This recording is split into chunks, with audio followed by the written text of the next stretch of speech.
Masechet Hagigah Daf Chaf Dalid. Today we're going to be dealing with number 7, 8, 9, 10, and 11. The last few items in the list of the Mishnah. The Mishnah was listing ways in which kodesh is more stringent than terumah.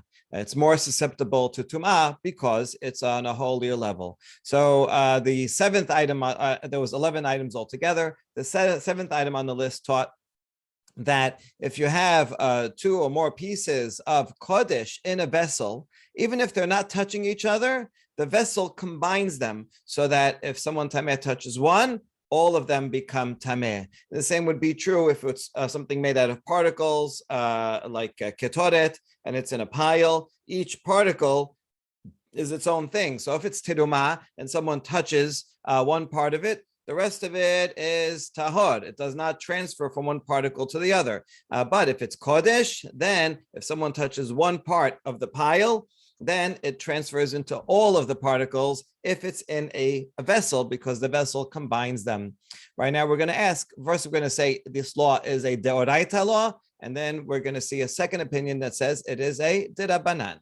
So we start, it's actually 23b on the bottom. A vessel combines all the pieces that are within it if it's kodesh, but we do not have the stringency for terumah. What's the source? Amar Rabbi Chanin, so remember his name, we're going to see him again. Damar kera kaf achat asara zahab melea ketoret. This pasuk is regarding the Nisi'im, the heads of the Shevatim. They each brought gifts to the Mishkan at its inauguration. And one of the items they brought was a golden pan that was worth 10 shekel, and in the pan, the pan was full of incense. Now, there's an extra word here. Kaf is a singular noun, so you could have said kaf asara zahav. I would have known that it's one kaf. Why do you have to tell me the extra word kaf achat? And the answer is hakatuv aso lechol ma shebakaf achat, because it teaches us this very law that if you have something like ketoret, something that is holy, that is burnt on the mizbeach, and it requires to be in a vessel, then that vessel combines everything in it to make it all one. But you see, the context here is something that is kodesh. Ketoret is kodesh, as burned on the mizbeach. So therefore, we know that this applies to kodesh. It does not apply to other things that are not kodesh, if they're not burnt on the mizbeach, or if they don't require being within a vessel, then the vessel will not combine them. Very good. So we have a Deoraita source for this. But we're going to challenge this Deoraita source. Matziv Rav Kahana. Hosif Rabbi Akiva hasolet v'ketoret v'lebona v'gechalim shim nagat tivul yom b'miksato pasal et kulo. This is the second half of a Mishnah in Masechet Eduyot, where Rabbi Akiva adds to what his colleague already said, which we'll see in a second, adds that solet, fine flour that's used as an offering, a mincha offering, ketoret, that's what we were just talking about, incense, levona, frankincense, which is offered together with some mincha offerings, and the coals that you need to bring the ketoret. All these are brought in a vessel that holds them. And in all these cases, if someone, a tibul yom, someone who went to the mikveh, but the sun did not set yet on him, if he touches part of it, one part of the particles that are in the vessel, all of it becomes pasul. Okay, so Rabbi Akiva says about all these things. And in this context, this context is all derabanan. How do you know it's derabanan? Deoraita mimai midikatani resha. Ha'id Rabbi Shimon ben Betera al efer hatat shenagah tameh b'miksato shetimeh et kulo. The beginning of this Mishnah is Rabbi Shimon ben Betera says, Efer chatat, the ashes of a para aduma, if someone tameh touches part of it, all of it becomes tameh. And this case has to be derabanan. Why?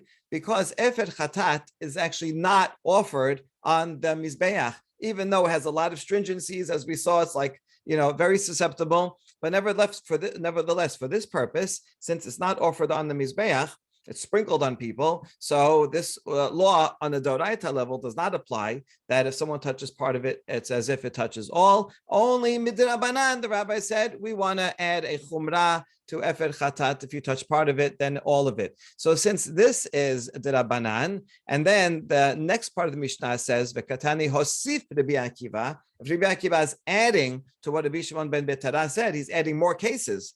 But those cases that he's adding have to also be derabanan. Otherwise, it wouldn't make sense to say that he's adding more to it. And so now we have a challenge. On the one hand, we just quoted a pasuk that proved that kodesh that has to be in a vessel is deoraita. This law, touching part, affects all. But here in this Mishnah, Rabbi Akiva mentions ketoret, and it's in the context of things that are derabanan. So what are we going to do with this? Amar Resh Lakish Mishum bar kapara. He's going to answer Lo nisracha ela lishyare mincha. Deoraita sarich likli hakli mesarafto. Shen sarich likli and keli mesarafto. Oh, so this list, although it's mentioning a whole bunch of things, is actually only needed for the mincha. The mincha was one of the items on the list, the solet, and it's talking about a case where we have leftovers. So when you bring a mincha offering, you have to put it in a bowl, and the kohen will take a fistful, and that is offered on the altar. But the rest of it, the leftovers, the kohen eats on his own, and the leftovers do no longer need to be in a bowl. And so that's what Rabbi Akiva was talking about when he said hosif, and he's adding more cases that are derabanan. He was assuming that you must know that this solet case was talking about the leftover, that although it does not need to be in a bowl and that is not offered on the mizbeach, nevertheless, midrabanan, we add this stringency that if someone touches part of it, it touches all of it. So on the Deoraita level, if you need it to be in a vessel, then the vessel makes it all one. If it does not need to be in a vessel, then the vessel does not make it all one. And then the rabbis came and said, even if it doesn't need a vessel like the leftover flour, nevertheless, the rabbi is going to add that stringency. If someone touches part, all of it becomes tameh. All right, good. So Resh Lakish now explained at least one of the items on the list, tenach solet. But what about the other items on the list? Ketoret ulbona ma'ika lememar. Akiva also was adding ketoret and levona. So how are you going to explain those in a derabanan way? Amar Rav Nachman, Amar Rabba bar Abu, kegon she sebaran al gabe kar tabala. Deoraita yesh lo toch mesaref, en lo toch eno mesaref. Baturabanan v'tikenu da'af agav de'en toch mesaref. Oh, we're talking about a case here. This is a big okimta limitation on this Mishnah. But nevertheless, we're trying it out. So for example, I know you said you have to gather it in a bowl, but what if you don't use a bowl? Instead, you use a flat leather board. So on the Deoraita level, only if it's a container that has an inside that you could put things in, then it combines it. But if not, it does not combine it. And so if you take ketoret or levona and put it in an actual bowl that has depth, then midoraita it will combine. But Rabbi Akiva is coming to add another case. What if I don't put it in a bowl, but rather on something flat? So on Deoraita level, because it's flat, it does not combine. But the rabbis came and they made a takana. Even in that case, on the derabanan level, if someone touches part, the whole thing will become tameh. And there you go. Now we solved that Mishnah. Okay, so all that was arguing that this law of touching part affects all on kodesh in a bowl is a Deoraita law, because we saw a pasuk. Then this was the opinion of Rabbi Chanin. But now we see, and there's another opinion because Rabbi Chanin disagrees with Rabbi Chia. Amar Rabbi Chia bar Abba, Amar Rabbi Yochanan. Me'aduto shel Rabbi Akiva nishnet mishnah zo. He said that our Mishnah is actually dependent on what Rabbi Akiva said. So Rabbi Akiva there in Eduyot gave this list of 4 items that we apply the rule of become touching part of it affects all of it on a derabanan level. And Rabbi Akiva there was a derabanan. So in our case, that's talking about kodesh, is also derived from there. That means our Mishnah is actually a derabanan law, not a Deoraita law. Okay, what about the pasuk that you brought before? So Rabbi Yochanan here would disagree with that, but with that pasuk, and he would say it's not an actual derivation. It's a smachta, and this whole law is derabanan. And so therefore, in this bottom line, that Mishnah is much easier to explain because the whole law is derabanan, so you don't have to go out of your way to explain why those cases have to be on a flat board or anything like that. All right, and so that's number 7. Combining a vessel, one opinion says Deoraita, and one opinion says the whole thing is derabanan. Okay, the next item on the list is that terumah. This is a rule that you see all over the place. Terumah can become tameh on a shelishi level. So regular chulin. Okay, let's review. Right, people and vessels can only become tameh up to a sheni level. That's it. No further. So a sheni level. Chulin also can become tameh only to a sheni level regular food. However, terumah, since it's more holy, it's more susceptible, can become tameh to a shelishi level. Kodesh can even become tameh if it touches a shelishi, and it can go to a revii level. So you have to, be careful. This contact tracing, right? How many steps do you go? We want to know what's the source of this law. We're going to learn it from a kal vachomer. Revii kodesh pasul. Tanya, Amar Rabbi Yose. Minayin l'revii kodesh shehu pasul. How do we know that when it comes to sacrificial meat, it can become tameh even on a 4th level? Dinhu ma mechusar kippurim shemutar bitruma pasul bakodesh shelishi shepasul bitruma enodin sheyaseh revii lakodesh. Okay, not the easiest kal vachomer.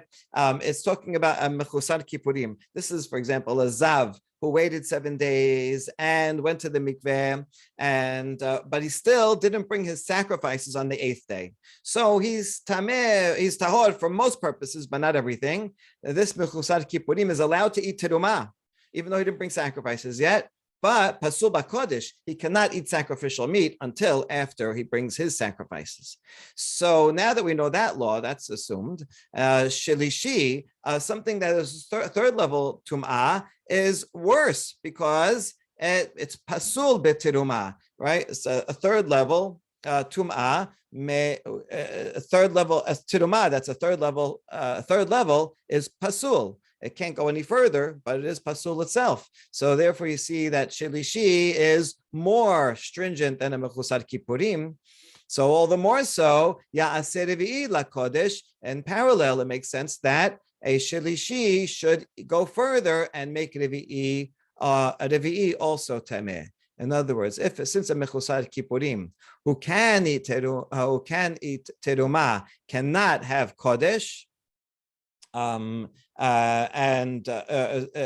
have kodesh, so something that is a shelishi, a level of tumah, which is no good, not good for terumah, all the more so, it will also make it a revii pasul. Okay, there is a problem of dayo. Generally, you have a kal vachomer when you know something that you learn from, you don't go an extra step. And you can see that she deals with it. Maybe this whole thing is only derabanan. All right, so that's the kal vachomer. V'lamanu shelishi lakodesh min haTorah revii bekal vachomer. And therefore, the fact that terumah becomes 3rd level impure, that we know from the Torah. We'll see in a second. And then the fact that the kodesh is revii, we learn from that has to be an extra step, more tameh, like mechusar kippurim. Shelishi lakodesh min haTorah minayin. And how do you know that? That the 3rd level of impurity is from the Torah? Where do you even know that? That you'd have to use the kal vachomer to add an extra one. Right, shelishi, not only for terumah, for kodesh also is from the Torah. Tichtiv habasar asher yiga bechol tameh lo ya'achel.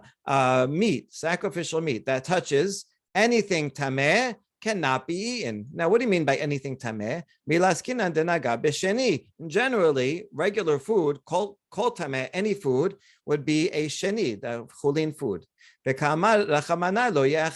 And now this food, this sacrificial meat that touched it, cannot be eaten. And so, in other words, it's tameh. So there you go. That's a shelishi. And so revii mikavachomer hadamaran, and the kavachomer would take the shelishi and extend it even to revii, and that is the source that revii, in regarding sacrificial meat, can become tameh. All right, and next item on the list is that regarding kodesh, if one hand becomes impure with hand impurity, which is a low-level derabanan impurity, because on the Deoraita level, it's your whole body or not, or nothing. But if you have this low-level impurity on one hand, then if you're eating any kodesh, you have to cleanse both hands. Whereas for terumah, if one hand becomes tameh with hand impurity, that's okay. Just put it behind your back and use the other hand to touch terumah, and that's just fine. But kodesh, we go an extra mile, right? Well, let's see exactly what we're worried about. We're going to give two explanations. One is that maybe this only applies if the hands are touching each other while touching the kodesh. In other words, let's say, this hand is tameh, and I'm holding on to the hand that was tahor, and with the other fingers, I'm touching the kodesh. The problem here is that they're very close together, and I'm worried that while I'm touching the kodesh with my good hand, the other hand might come into contact with it also, because it's so close together. So that's the problem. The good hand itself really is not tameh, but I'm worried if it's close together. But in the end, we're going to reject this and say, no, that's not the problem. The problem is actually that the hand that is tameh, if it touches the other hand, will actually transfer tumah, even though usually one hand does not transfer tumah to another hand if it's sheni. Or anything weaker. Nevertheless, this is a special chumrah by kodesh that one hand will transfer to another hand. A difference would be, which we'll see, is what about if my hand that's tameh touches another person's hand? Will I also apply the same thing? Okay, so let's see how this works. Regarding terumah, if one hand becomes impure, the other hand is fine, but not for kodesh. Amarav shizbi. We're talking about a case where the hands are actually touching each other, and that's why if it's touching each other, then I'm afraid that the tameh hand will be close by and will touch the kodesh. But if they're not connected, if they're not touching, then the other hand's far away. Put it behind my back, and then it's okay. I can even touch kodesh. So this is pretty much a nice leniency. Okay, but we challenge it. We're going to change it from this following baraita. Yad neguba mitama chaberta letameh lakodesh avalo litruma divrei Rabbi. Rabbi Yose beRabbi Yehuda omer lifsol avalo letameh. Okay, it says one yad neguba, a dry hand. This is going to be important that it's dry. See, something that's wet. Whenever you have something wet, it can actually take something that is something that's a sheni, that would make something a shelishi. If it touches something wet, the wetness rises up to become like a rishon, right? This is one case where usually tumah goes lower and lower, the more the next thing it touches. But liquid, because we're afraid that of spit from zav, whatever, so liquid can actually raise it up and cause it to be a rishon. So if a hand is wet, then it's like, for sure, that's the hand, the water itself is going to be rishon and cause the other hand to be tameh. But if it's dry, here's the chidush. Even if the hand is dry, one hand that touches the other hand, even if it's dry, will cause the other hand to be tameh.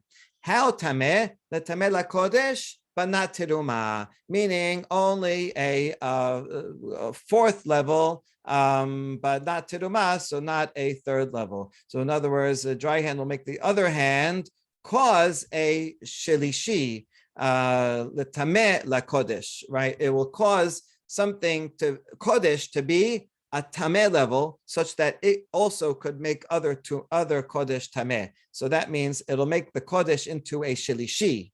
But it doesn't affect terumah, because this whole chumrah is only for kodesh, not for terumah. So my one hand is sheni, it will make the other hand like a sheni, in that if it touches kodesh, it will make the kodesh a shelishi. That's the B. Rabbi Yose, Omer, he says a little bit more lenient. lifsol, that if one hand touches the other hand, it'll cause the other hand to be like a shelishi, which will touch, if it touches kodesh, make that kodesh a revii. Lifsol means it's the last stop on the train. It cannot make anything else tameh, so that's fourth level. Aval letameh, not letameh, it would be third level. Okay, so we have a machloket here, whether one hand touching the other, that if that hand causes kodesh to be third level or fourth level. Now, if you say that the whole law to begin with from the Mishnah is when they're not touching, then this whole law makes sense. That there's a chidush that has to be dry. But if you say that it's only talking about touching, then when it's not, if you say that this whole law is only when it's touching, but if it's not touching, then no. Then what is the chidush that it has to be dry? In other words, if you say that this law has to be when it's touching, then even if it's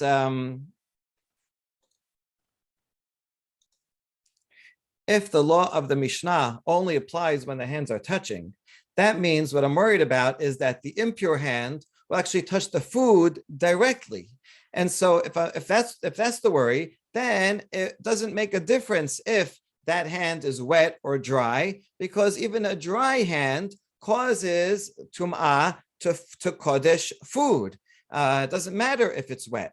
And so therefore, Abaye is saying a dry hand would make no difference. It would only make a difference if the worry of the Mishnah is even in a case where the hands are not touching, while the good one is touching the food. Right? In that case, what I'm worried about is that the tameh hand will touch the tahor hand, cause the tahor hand to become tameh, and then that good hand will touch the kodesh separately, while the other hand is behind my back and cause tum'ah. So that's why in that case I would be worried about one hand causing the other hand to be tameh. Now, in that case, if it's wet, well, then of course the wetness will cause tum'ah to transfer to the other hand. The chidush of Abaye would only be if it's a dry hand, and the dry hand, because even a dry hand in this case causes the other hand to become tameh, and then that hand, if touches the kodesh, will cause the kodesh to be tameh. So you see, Abaye must be, this baraita rather, must be assuming that the hands are actually separate at the time that the originally good hand touches the kodesh. And so therefore, this is a proof that, in fact, the hands need not be touching, and even if one hand was tameh, we're worried that it touched the other hand, caused the other hand to be tameh, which is a chidush, that it's an extra chumrah, that even one hand will make the other hand tameh, even if it's a sheni, and that hand will go ahead and touch the food, and therefore that's what we conclude, even if the hands are not touching. Good. And now we're going to deal with a similar case of touching a friend's hand. Itemar nameh amar Resh Lakish lo shanu ela yado aval yado yad chavero lo. Resh Lakish says that we're only worried if one hand is tameh, then your other hand you have to dip both of them because maybe you touched, maybe they touched each other and caused tumah. But your friend's hand, that's out of the picture. You don't have to worry about that. Rabbi Yochanan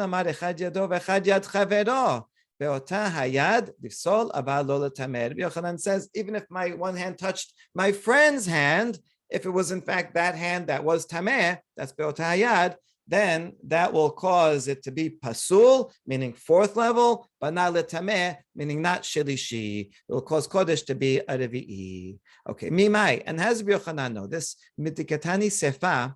Shayad metame'ah chaverta lakodesh ava lo litruma. If I show you back, come back to the Mishnah for a second. That Mishnah that we're talking about this whole time says revii kodesh pasuva shelishi batruma. But regarding terumah, if one hand becomes tameh, the other hand is fine. Right? Regarding kodesh, I have to dip both of them. Now, and then it adds an extra line because hands make the other hand regarding kodesh, but not for terumah. Why do you have to add this extra line? What is it doing here? It's like I already said that. So what's this extra line for?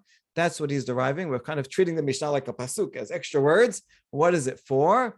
It has extra line. Why do you have to tell me that again? You already told me that in the first line. This extra line is coming to teach me that even if my tameh hand touched my friend's hand, and normally hand does not make another hand tameh, sheni does not make a person tameh. Nevertheless, regarding kodesh, I'm going to apply this chumrah. If my friend touches kodesh, that's going to be a problem.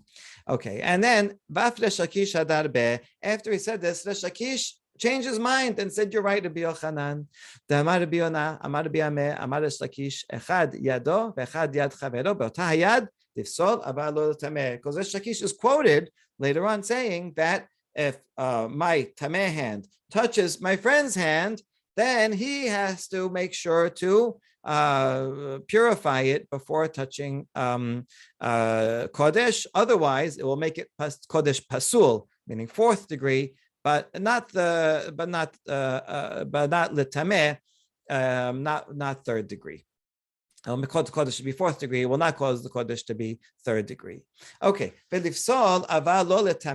this point here that Resh Lakish and Rabbi Yochanan said that a tameh hand causes the kodesh to be only fourth degree, but not third degree, is actually a machloket tanaim. We think. Ditnan, kol aposel bitruma metameh yadayim liyot sheniyot, v'yad metameh chaverta divrei Rabbi Yoshua.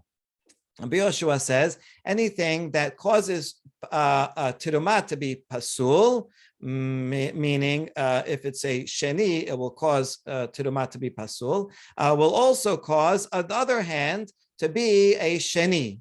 And one hand can make the other tameh. So in other words, we're treating it like a sheni, hands like a sheni that will cause a shelishi. Okay, Rabbi Yoshua. Hachamim omrim yadayim sheniyot hen ben sheni oseh sheni becholin. Hachamim saying no, it doesn't. One hand does not cause another to become tameh if it's chulin. So he says nothing, zero transfer regarding chulin. Now, what would that mean? So he's disagreeing. So what's the implication of Chachamim? He's not clear. My love shenihu de la avad aval shelishi avid. So maybe what he means is that the hand will not make the other hand a sheni, but maybe it will make it a shelishi, such that that second hand will cause kodesh to become a revii. And this, according to that, this is a machloket. According that the Rabbi Yoshua says the second hand causes shelishi. Chachamim say the second hand only causes revii. And that revii, that would be the Chachamim would fit with Rabbi Yochanan and Resh Lakish above.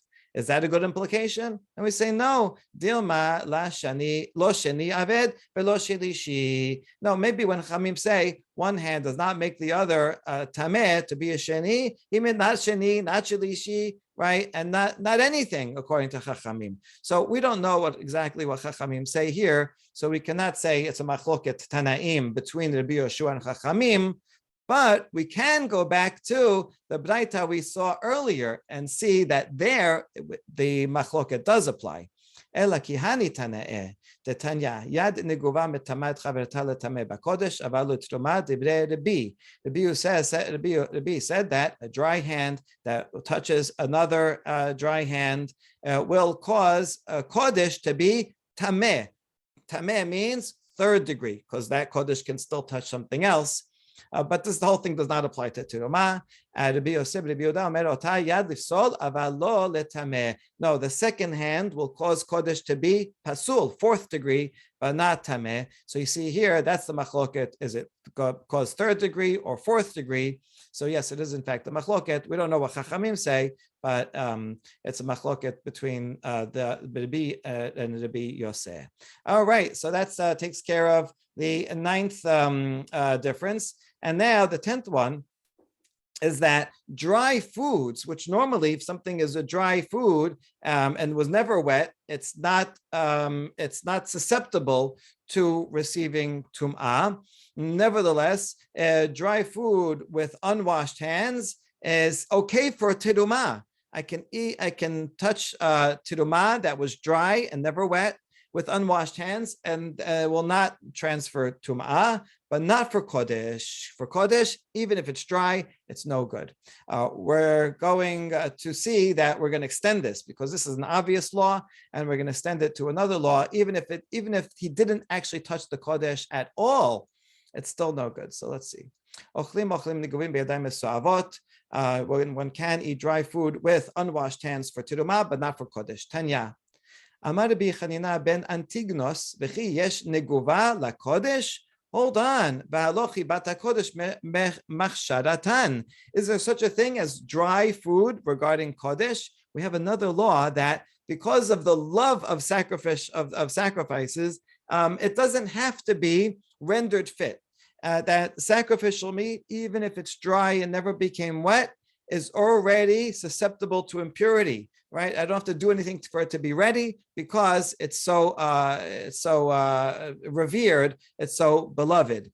Okay, so therefore, this whole category does not apply. Of course, even if it's dry food and it's kodesh, then it's I can't touch it because we already know that dry sacrifices are already susceptible and don't need to become wet. So what is this Mishnah teaching us? Must be teaching us something else. It's teaching another very interesting case. Let's say I didn't touch the kodesh at all. My friend, who's totally tahor, he placed it in my mouth for me. Or maybe I placed it in my mouth without touching it. If I used a spindle or a whirl, like a toothpick, something that doesn't become tameh anyway. And so in this case, I didn't touch it at all. Here's the problem. But now that I'm eating the sacrificial meat, I want to put it in my mouth at the same time a radish or onion to make it taste good. And that radish or onion are chulin. And chulin, let's say the chulin did not become wet, and now I'm touching it with an unwashed hand. So normally that would be okay to eat chulin that with an unwashed hand that didn't become wet because it's not susceptible to tumah. So here, la kodesh gazru bahu rabanan, la terumah lo gazru bahu rabanan. If it's kodesh, then even this case would be no good. The rabbis will decree because maybe inadvertently, with my unwashed hands, as I'm stuffing the onion in my mouth, I might also touch the sacrificial food with this impure hand, and that will cause tumah to the other food. I worry about that regarding kodesh, but for terumah, that we didn't go to such an extent and make that gezerah. All right, and last case, Onen umechusar kippurim. We mentioned that someone who lost a relative on that very day before the burial is called Onen, and we're talking about a case where the Onen did not participate in the burial. He did not become tameh. He didn't come close to the body, and so the Onen is allowed to eat terumah even while he's onen, and afterwards, he doesn't have to go to the mikveh. He can eat terumah, but he cannot eat kodesh. He cannot eat kodesh while he's onen at all. And after the burial, he has to go to a mikveh before he can eat kodesh. And the same chumrah is regarding mechusar kippurim. Someone who's a zav and he went to the mikveh on the seventh day and just didn't bring his sacrifices yet. He can eat terumah, but cannot eat kodesh yet. He has to immerse himself again. Okay, my tama. The question is why? Why does he have to go and immerse himself again? They didn't become tameh. All right, they're both being careful to be tahor. And the answer is kevan da'adaydana havu asire esrechinu rabanan tevila. Because during that time period, they were prohibited from eating sacrificial meat because they knew in the back of their mind or the front of their mind that I can't eat sacrificial meat now anyway. So they weren't as careful as they would be if it was someone who could eat sacrificial meat at any time. So someone who's ready to eat sacrificial meat is going to go around and make sure he's not touching anything. And you can't compare that diligence to someone who right now cannot eat sacrificial meat, even though he knows in the future he can. And therefore, since he was not as careful during that time period, the rabbi said, you better go and immerse yourself in the mikveh once again. So now you will be ready. And that stringency applies to kodesh, but not for terumah. And now we concluded this list of 11 differences between kodesh and terumah. Baruch Adonai Olam, amen, amen.